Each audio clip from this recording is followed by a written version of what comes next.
Hello everyone, class 12। देखिए, हम point charge के लिए और एक्सियल लाइन की बात कर चुके हैं। थर्ड पॉइंट हमारा इसी के अंदर थर्ड टॉपिक है electric field intensity due to a dipole on an equatorial line. अब हम इक्वेटोरियल की बात करेंगे और एक्सियल लाइन का डिस्कशन कर चुके हैं। ठीक है, तो एक्सियल लाइन के बाद हमारे पास है इक्वेटोरियल लाइन। इक्वेटोरियल लाइन की बात करते हैं तो क्या होगा, हमारे पास दो चार्जेस रखे हुए हैं।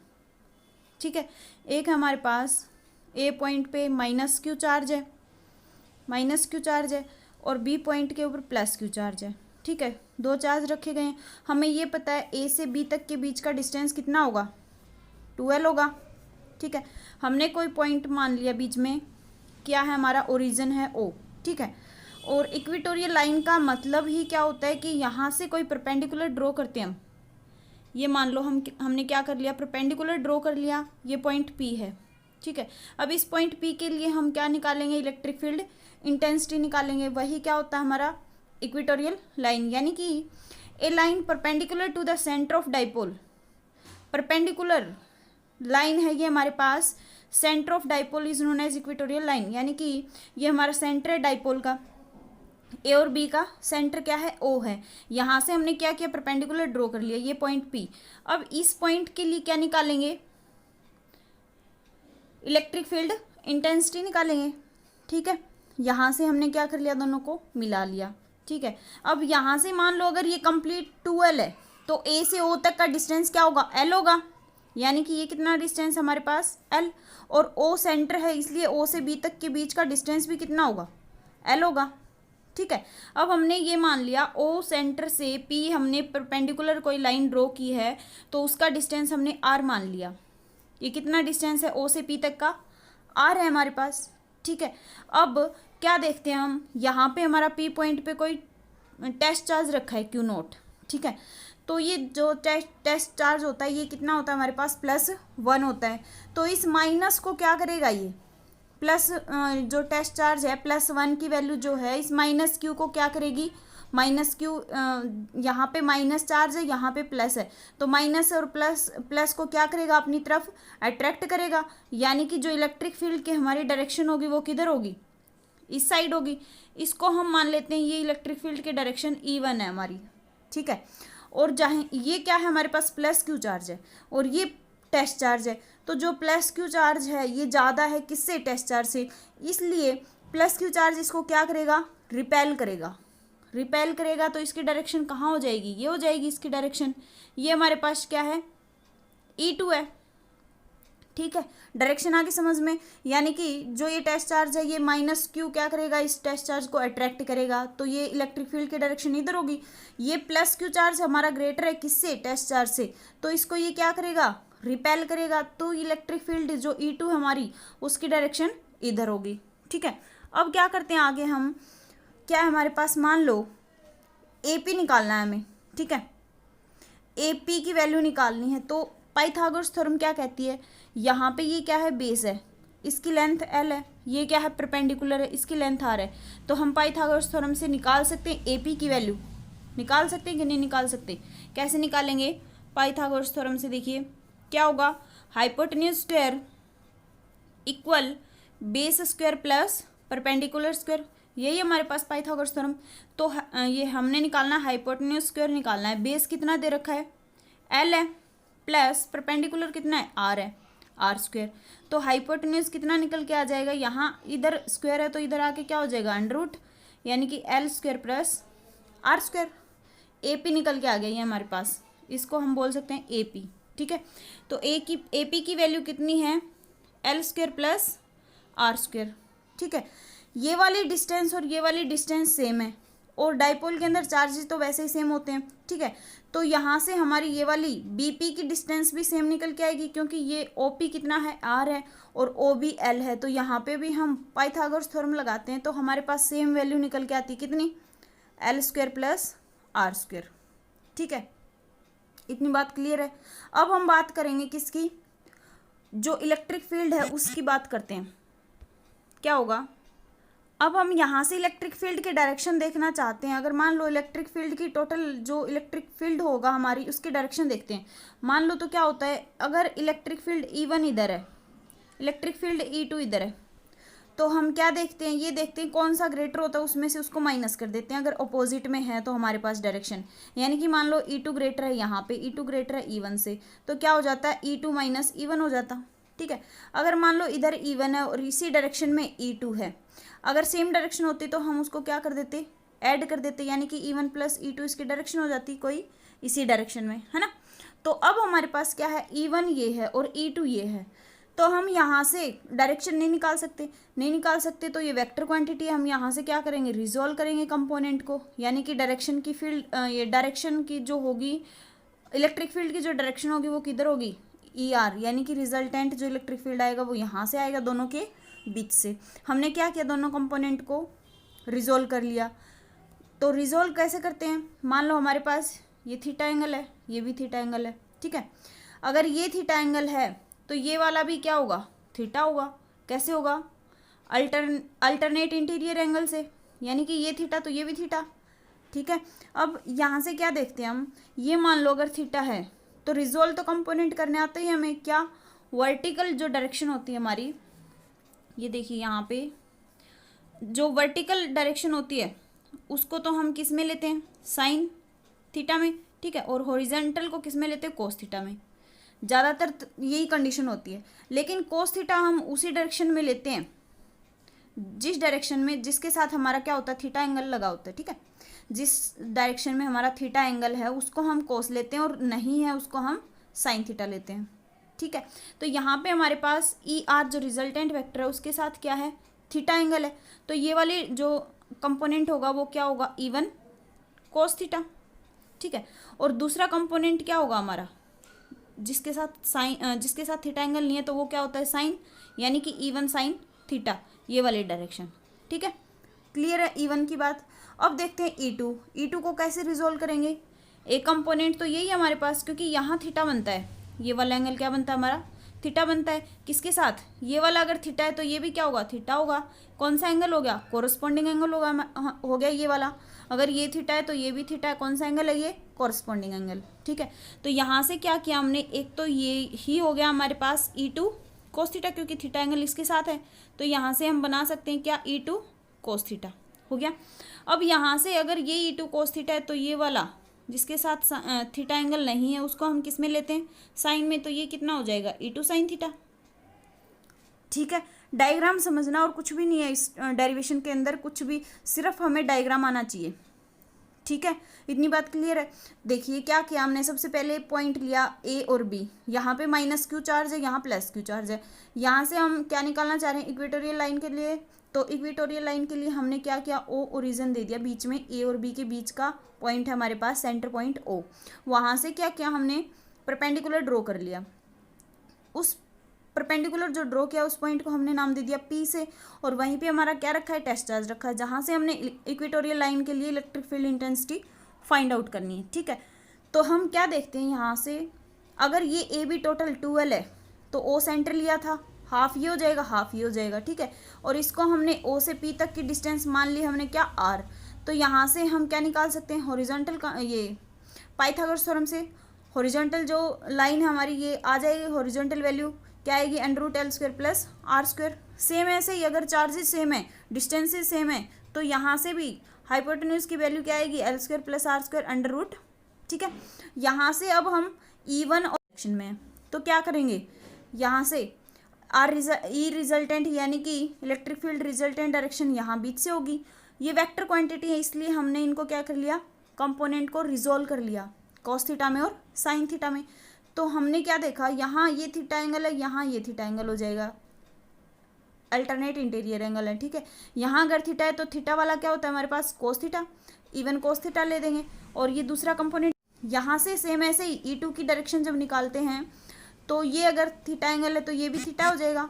थीटा कैसे हो जाएगा, कोरस्पॉन्डिंग एंगल है, ठीक है। अगर थीटा इसके साथ है तो यहाँ वैल्यू बनती है E2 कोस, यहाँ से E2 कोस थीटा, और जो जिसके साथ थीटा एंगल नहीं है उसको हमने E2 साइन थीटा में ले लिया, ठीक है। इतनी बात क्लियर है। अब कुछ नहीं है, आगे देखिए डेरिवेशन क्या कहता है। अब हम निकाल लेते हैं E1 की वैल्यू, ठीक है। तो E1 की वैल्यू कैसे निकालेंगे, इलेक्ट्रिक फील्ड E1 की वैल्यू, तो हम यहाँ से क्या लगा देंगे, कूलम्ब्स लॉ लगाएंगे। क्या था कि Q1 Q2 y bye R² था, ठीक है, डिस्टेंस की स्क्वायर था इनका।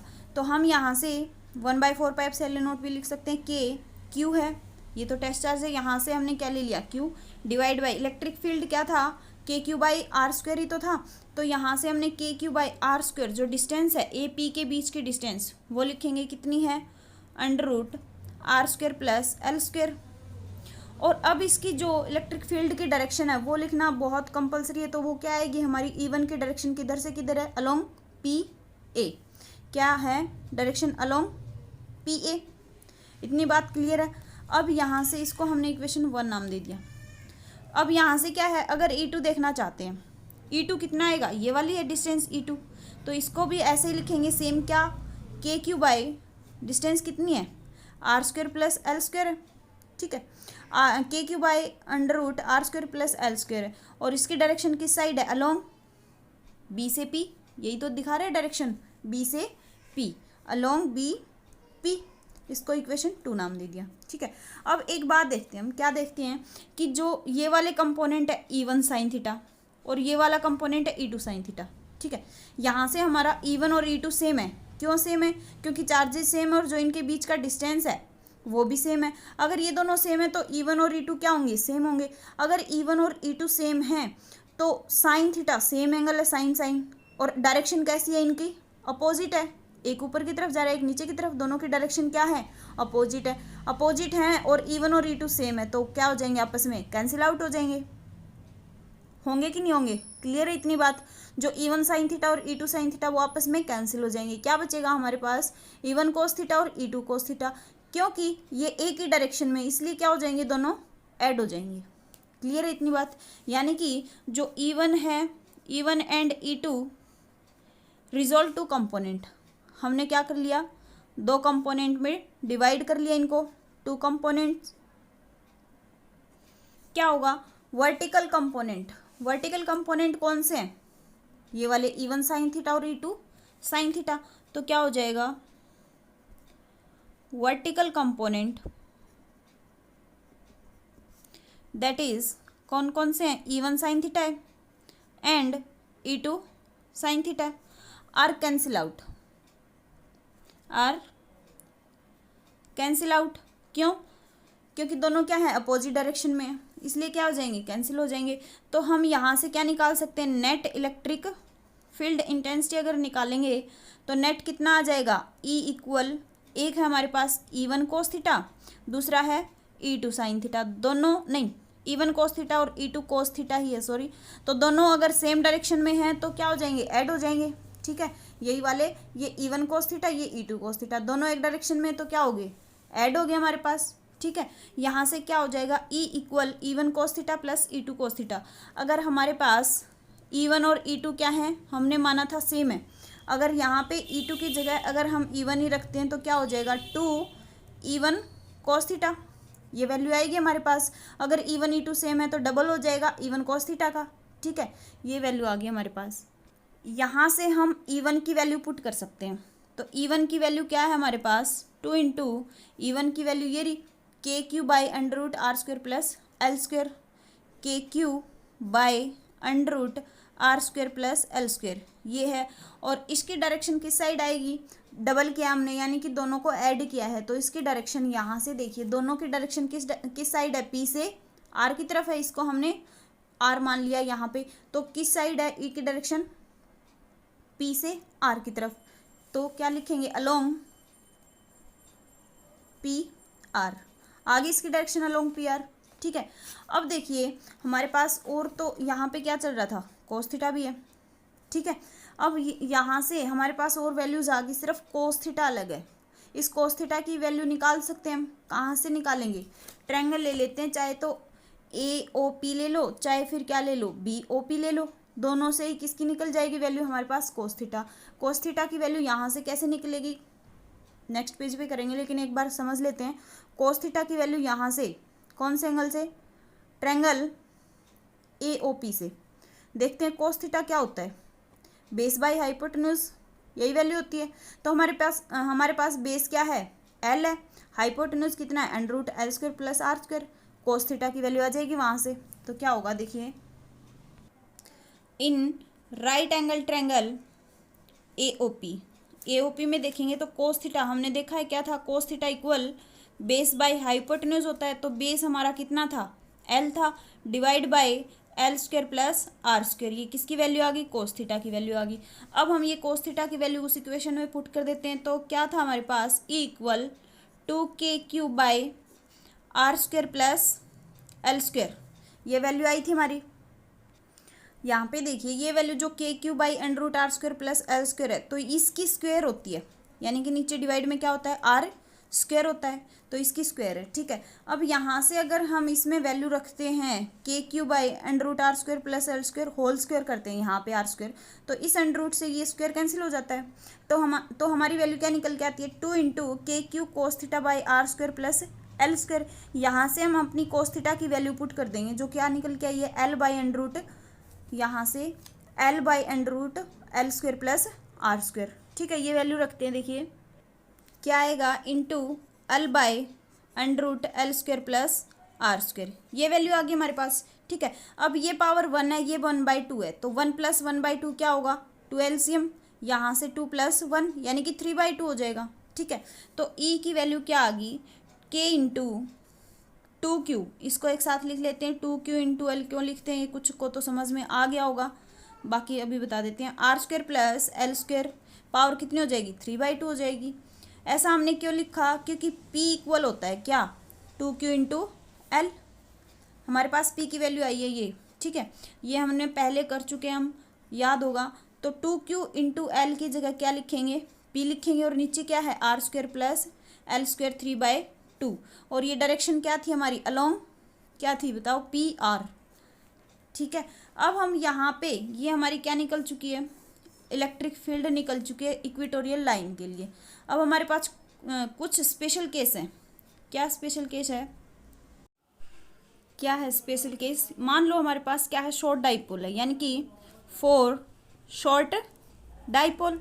शॉर्ट डाइपोल के लिए क्या देखते हैं, मान लो -q और +q जो चार्ज रखे थे हमने वो बिल्कुल पास हैं, यानी कि उनके बीच की जो डिस्टेंस, जो लेंथ है 12, वो बिल्कुल ही क्या है, स्मॉल है। तो क्या होगा, जो r की वैल्यू होगी वो ग्रेटर हो जाएगी, किससे, l से, यानी कि वो जो r है वो डिस्टेंस हमारी वो ज़्यादा हो जाएगी, किससे, डाइपोल लेंथ से, यानी कि हम नेग्लेजिबल मान सकते हैं इसको, क्या, l = 0 ले सकते हैं। ठीक है, तो अगर मान लो यहाँ पे l = हम 0 पुट करते हैं तो क्या आएगा, इलेक्ट्रिक फील्ड, ये वेक्टर क्वांटिटी है, Kp बाय क्या हो जाएगा, l की जगह मान लो हम 0 रखते हैं तो क्या होगा, आर स्क्वायर, और ये क्या है, 3/2 है। ठीक है, तो स्क्वायर, ये 2 से 2 कैंसिल, ई इक्वेटोरियल की वैल्यू क्या आएगी हमारे पास, Kp बाय r³, ये आ जाएगी, किसकी वैल्यू आएगी, ये ई इक्वेटोरियल की वैल्यू। ठीक है,